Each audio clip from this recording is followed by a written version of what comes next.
Nasikop ang usa ka mangingihaw nga lalaki human mapaliti og ginadiling droga sa gikasang bypass operation sa kapulisan sa Dakbayan sa Bugu kaganihang alas 2:44 sa kadlawon.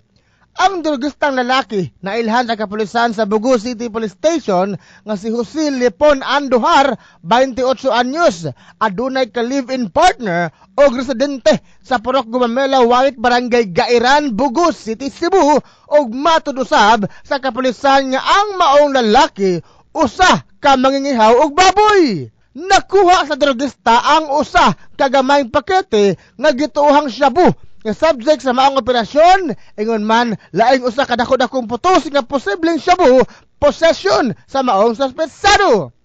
Apelusab ang kwartang 500 pesos nga bypass money og 600 pesos nga posibleng halin sa iyang illegal nga kalihukan, ingon man ang sudlanan sa KND nga gibutangan sa mga ginudahang shabu. Ang suspetsado makatuwang sa kasong pagkalapa sa balaodnong Section 5 ug 11 sa Comprehensive Dangerous Drugs Act of 2002.